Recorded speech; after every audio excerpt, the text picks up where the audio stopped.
Hey, happy Saturday from the gorgeous floral suite here at the Westgate in Las Vegas. Yes, I am dressed for the Super Contest golf tournament, and no, I am not doing that well. Vegas got the best of me last night, but we are still here to bring you guys all of the UFC 305 action. Apparently, I'm going to be forced to talk soccer for the second time this week because John Murray wanted to talk about the Premier League, and so does Pavlos. And then I'm going to have a long suffering into the show because Adam Trigger is going to talk baseball. So we're going to get through this together, guys. Went 0-2 for the first time in PLL last night. Lost 2 games in overtime. That probably was worse than this hangover. So let's get it going before I lose my voice. Bring in Andy Lang. Andy, you're going to have to pronounce these UFC guys this morning because I refuse to do it. Junior is the first guy. We'll talk. All right, we'll talk Junior Tafa and Walter Walker. Kelly, if you're a little queasy, you're not going to want to watch this fight because this might make anybody throw up. Both these guys suck. It's not going to be a very entertaining fight, but I think it is going to go the distance, and this plus 150 is just a little bit too good to pass up. So Junior Tafa, his brother fights at UFC, so they bring Junior in, and he's not very good. His biggest weakness by far is his takedown defense. He doesn't have any. And Walter Walker comes from basically the other side of the world. He gets a fight in the UFC, and he gets completely fraud checked. It just turns out he's not fighting very good competition. He steps up in the UFC, and he doesn't look very good. Walter Walker can do one thing, though, and that is wrestle and take guys down, and that's what he's going to do to Junior Tafa. I think he's going to take him down and probably control him for the majority of the fight. Junior Tafa's one path to victory is to land big power. Junior Tafa can punch really hard. I just don't see Walker trying to stand at range and avoid those shots. The path of least resistance is push him up against fence, take him down, wrestle him. And I'm really surprised you're getting plus 150 on this to go the distance, because if Walter Walker is going to win, it's going to be one of those boring clinch wrestle matchups that Dana White hates, but that's really how I see this going down. So it's not going to be an exciting fight to watch if Walter Walker wins, but what is exciting is cashing a plus 150 ticket. So that's how I'm playing this fight. Never complain about cashing those plus money tickets. Andy Lang, what do you have to promote over at WagerTalk.com? We've got a UFC 305 best bet that is up, and we're coming off of a clean sweep on the PFL card last night. Kelly hit a 5% play. That is 2 PFL events in a row that we've swept the board on, and we got a couple other pieces to close out some parlays. But the biggest thing is our UFC 305 best bet that is up. Just one play. That's all I need to really cash in on this card. There's some pretty good fights that are very bettable, but this one really sticks out more than the rest. So one play, just one price, one play over at WagerTalk.com, and we look to continue our winning ways. We're up 117 units on the year. We've had 7 winning weeks in a row, so we're looking for number 8 this week, and it goes off tonight. Yeah, Andy has been on fire on his free plays on Instagram as well. So make sure you guys are following the Wager Talk Instagram page so you guys do not miss out on all the free content over there. Mac Hudson from the comment section, that's what you guys are supposed to do. And I was too hungover to remind you to do it. So Mac wants to know, any thoughts on Adesanya? Yeah, that's the next play I was going to talk about. Main event, Dricus du Plessis and Israel Adesanya. So this is, I've been pretty consistent with this. So Kelly, a couple fights ago, Israel Adesanya fights his old nemesis, Alex Pereira. It's been the one guy that has just kind of tormented his career.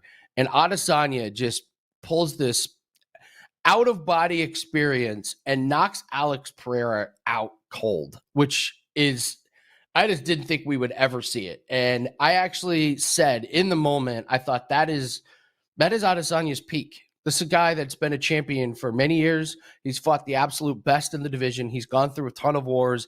He's in his mid-30s. What is left for this guy? There's so much wear and tear on this guy's body. The mental energy and focus that this guy has had for so long. And I just thought, him beating Alex Pereira and getting his revenge, I just thought that's the peak. So what happens? He comes out and he fights Sean Strickland, and quite honestly, I thought he looked terrible. And I just think he's on the downside of his career. I just don't think you can be at that level for this long, especially after all the wars that he's been through. So my pick is du Plessis. Du Plessis has been he's a tough guy to figure out, Kelly, because he could look really awkward in the octagon sometimes. He can gas. He had this nasal surgery that supposedly has fixed his cardio. His striking looks weird at times. I have a friend that calls him the windmill because he just kind of swings. Sometimes his arms are just flailing forward, but it works, and he's going to have a wrestling advantage. Anytime he wants, he can clinch and have the upper hand against Adesanya. I'm out on betting on Adesanya after that Pereira fight. I'll stick by it. I was able to cash on Strickland against Adesanya at a really nice price, and I just think that these champions, Kelly, in UFC, once they start to fall off, it's a really, really quick decline. It's just so hard to be on top for as long as Adesanya has so. But I think we're kind of starting to see a little bit of the wind down to his career. So I'll take Duplessis over Adesanya tonight. Awesome. All right, Andy, WT.buzz/AL is his WagerTalk homepage. You can get his 5% play up tonight in the UFC. Also, make sure you guys are giving him a follow on X at Bump Sports. Andy, anything to leave us with? Nope. Should be a great night of fights. We'll be doing our live show. So if you want to join us, we'll do some live bets and predictions for the entire UFC 305. But good luck on all your plays today, everyone. Yes, I need all the luck after the bad luck last night. Let's bring in Pavlos. Probably about 12 hours time difference. Pavlos, what time is it over there? I'm in Vegas right now. It is 8 o'clock in the morning, and my body is currently really hating. I mean, if I was awake at 8 o'clock in the morning, my body would be suffering as well. It's 6 p.m. here, so it's really, I'm wide awake. I had my coffee. I had some winners, actually. One just came in as the show was progressing. So we're doing really well in soccer, and I'm here to talk some EPL futures with you. And I have a nice play, actually, a nice future and a play for tomorrow. I love it. Right now, Pavlos is on a nice 5% run. He is 6-1 on those releases, 12-3 in soccer in the last 8 days. Right now, SOC7 gets you 7 days of his soccer for $59. Now, I knew the EPL was coming back, Pavlos, because my co-host on Kelly and Murray wouldn't stop talking about it. And I can't wait to talk about it with you. Tell me first about the EPL future that you have bet. Yeah, I have a very, very interesting EPL future.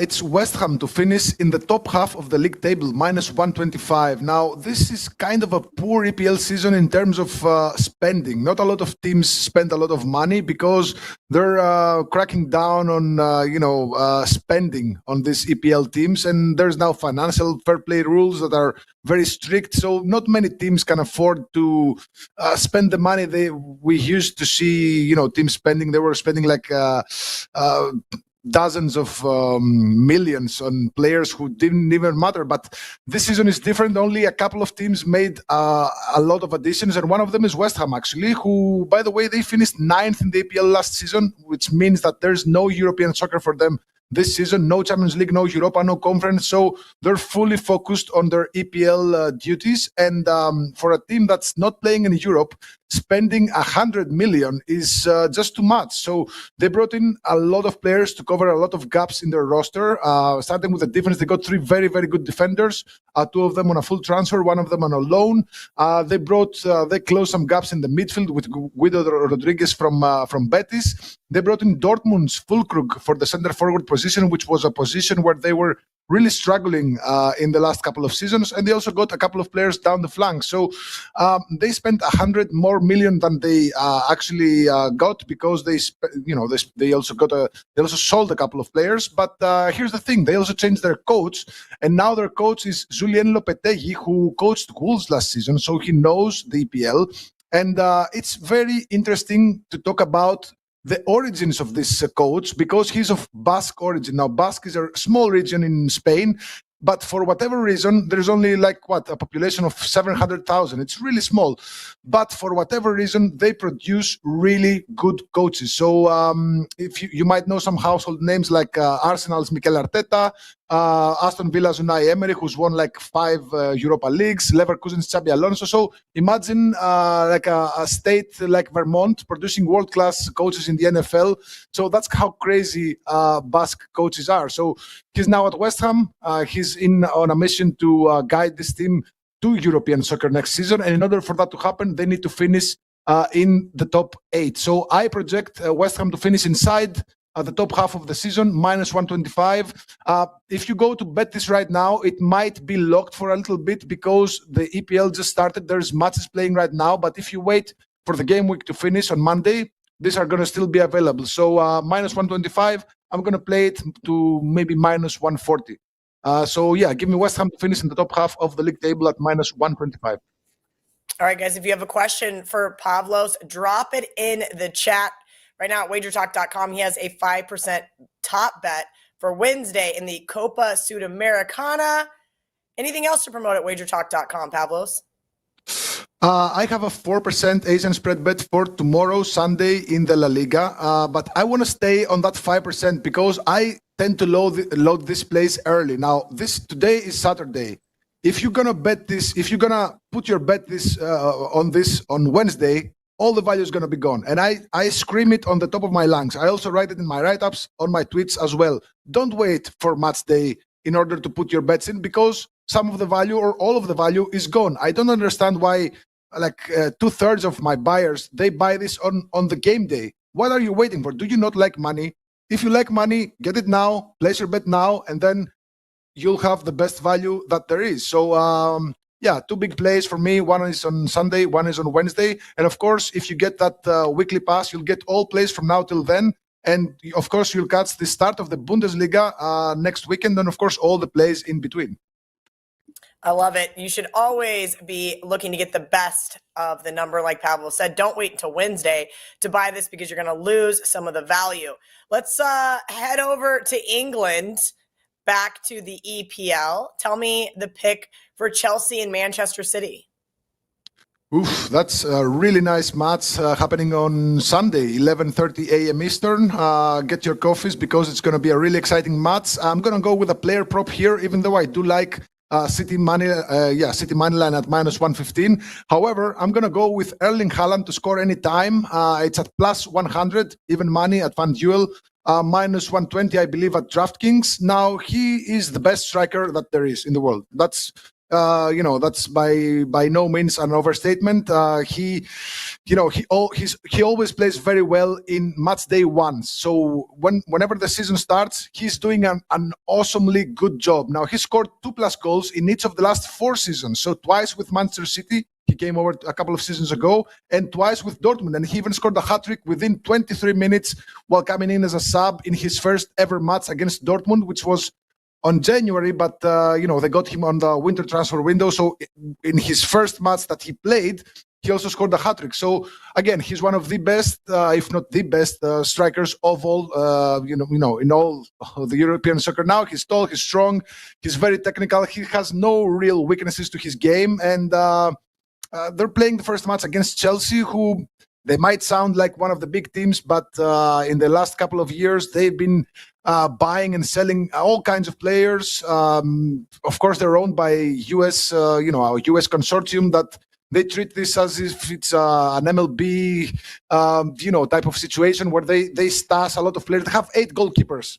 No team has more than 3. So they have 8 goalkeepers. That goes to show what a really weird show goes on at Chelsea. So again, they made a lot of transfers. Now they're going to field a starting lineup that's probably never played against, with each other. Again, there's no chemistry. They got a new coach, which is a couple of steps behind Manchester City's coach. So there is really no advantage to be handed to Chelsea here. I think Manchester City win, and I think Haaland scores at least one. Again, he scored a couple of goals in each of the last 4 seasons in the first match of the season. Now, the last time he played in this venue, he scored 2 goals and he gave out an assist in a mouth-watering 4-4 draw last season. So FanDuel were generous enough to slap a plus 100 on Haaland to score any time. I'd play this to minus 130. I think that's a very good price. So give me Erling Haaland to score any time, even money in the Chelsea versus City match in the EPL on Sunday, 11:30 a.m. Eastern.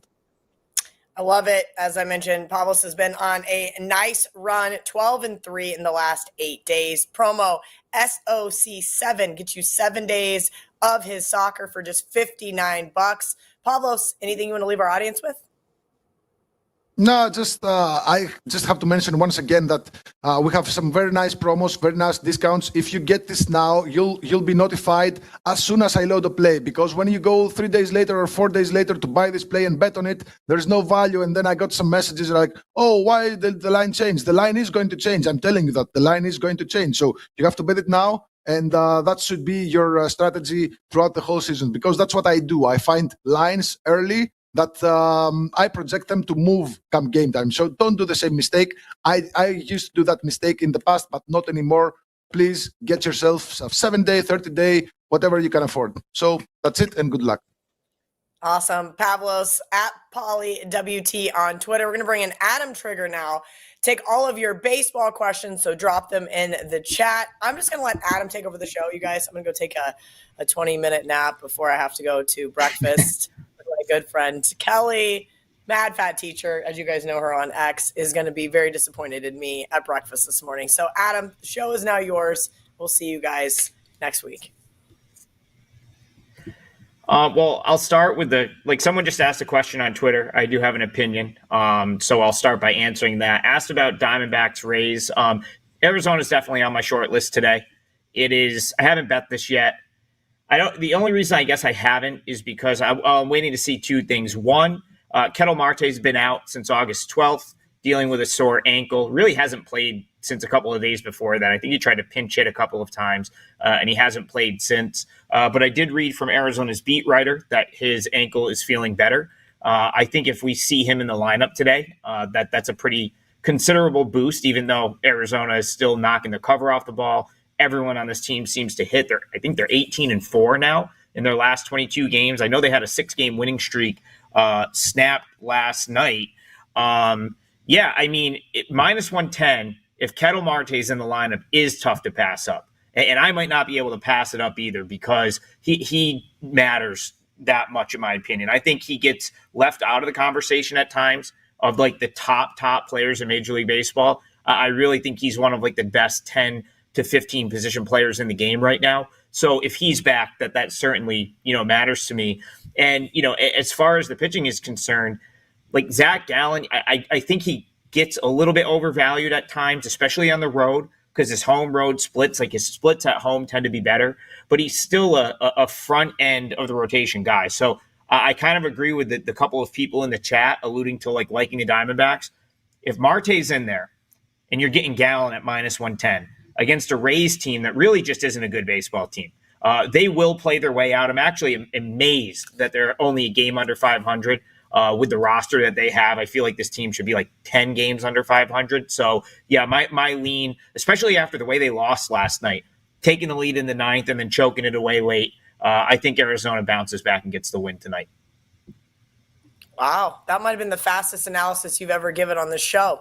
All right, moving right along, Adam Trigger wants me to lay minus 170 with the Cubs. Tell him in the chat he is out of his mind. We'll get to B Daddy's comment here about a couple of the totals here shortly, but minus 170, Adam, come on.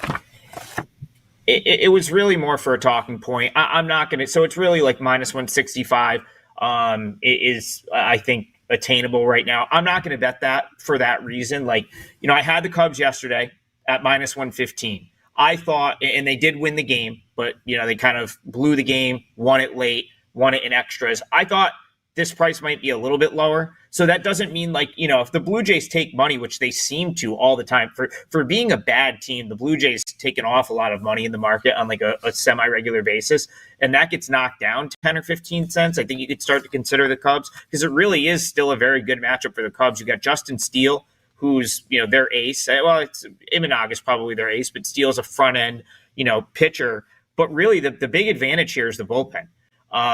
Toronto's bullpen had a good day yesterday, but they're as bad as it gets. I referenced this on First Pitch on Thursday, or really all week, and then did a show yesterday where I brought it up again. Their bullpen WAR is minus 2.4. It's 30 out of 30 teams in the league. The next worst is the Colorado Rockies at 0.4. So there's and that's wins above replacement. It's a sabermetric baseball stat.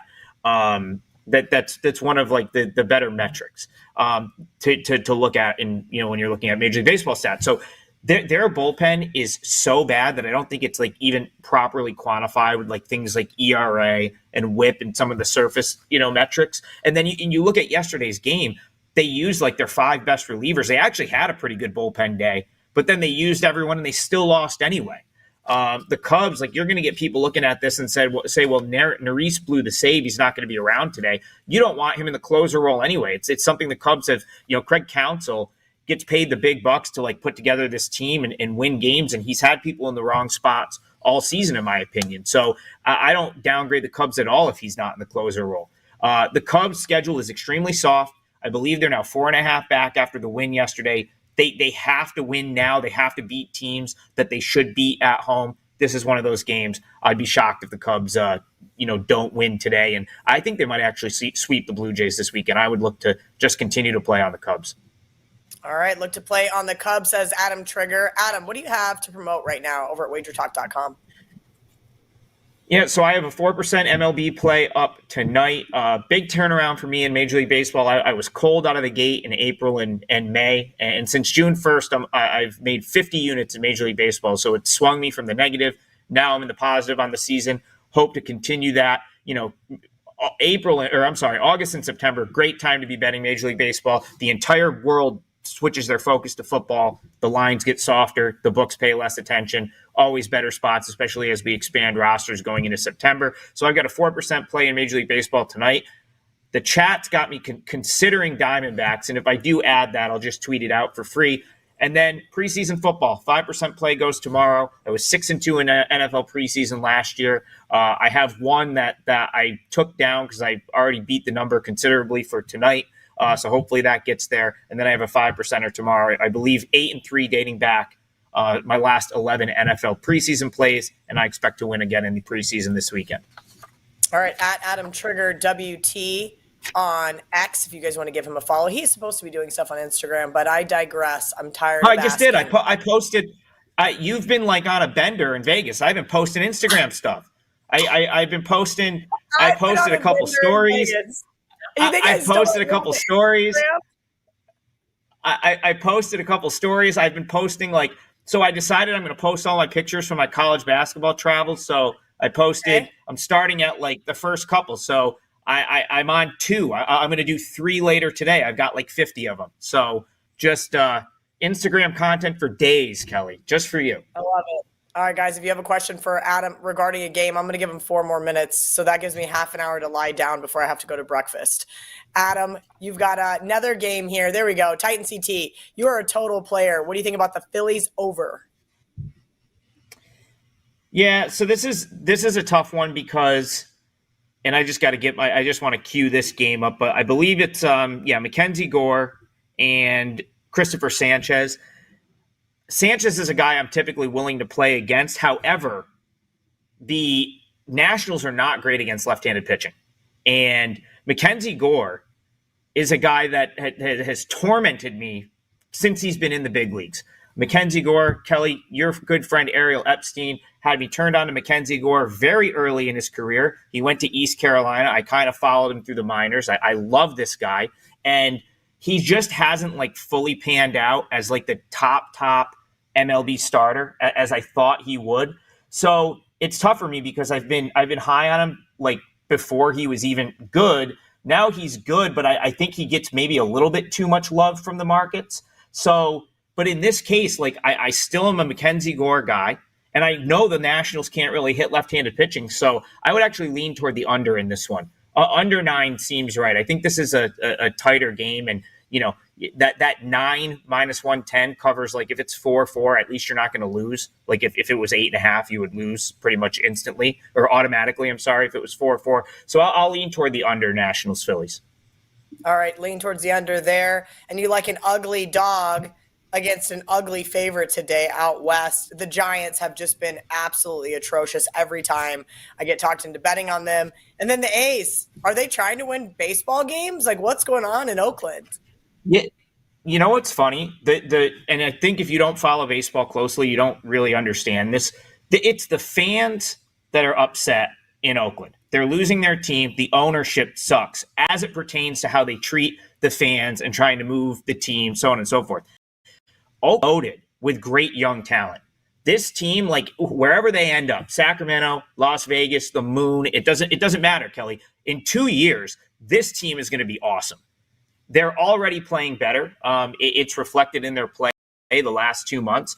They're at AAA in Las Vegas. That team is great. Ton of great players down there. So to think that the A's are like not good, like playing hard or not good just because there's this like big fan outcry and like the state of the team is miserable is like a big misconception and I think that's like permeated into the opinion of them in the market. So you're still getting decent value to bet the A's. Now, I didn't get the right price here. I would have liked, loved to play +1.5 here if possible, but that's not going to be the case. And it goes back to what you were saying. The Giants, I think, have been sniffed out as a team that's just not that good. Even though they were able to kind of stay on the fringes of the playoff race, there's really not a huge difference between these two teams. And so, Hayden Birdsong, who's going to throw for the Giants, he's a guy that started in AA, really quickly promoted to AAA, really quickly promoted to the big leagues, and he's kind of been up there and had some success instantly right out of the gate. He's now facing like the adversity that basically every young kid faces after they go up quickly to the big leagues and have a little bit of success. Big league hitters are figuring him out, and the last 2 starts, he's gotten completely blown up. 12 runs in 6 innings, just 6 strikeouts and 4 walks. Just for contrast, his previous 2 starts were against the Rockies, 11 innings pitched, 20 strikeouts. And so now his numbers are a little bit inflated by the fact that he's gotten to pitch against the Rockies twice. I think the A's probably get to him. I like Osvaldo Bido, the A's starter.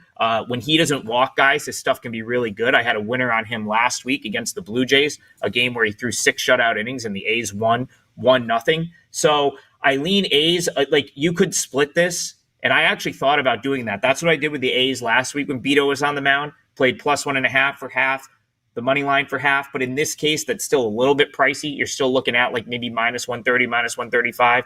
I do lean toward the A's pretty strong here, but the price didn't work out for me. So do what you will with that. All right. Good stuff from Adam Trigger.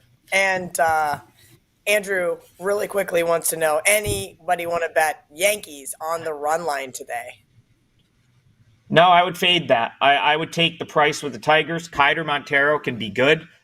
He is he's been in the Tigers organization forever, finally earned a call-up this year. I think Jung got called up yesterday. I'll have to double-check that. I thought I heard something about that. But he's kind of their top prospect down at AAA.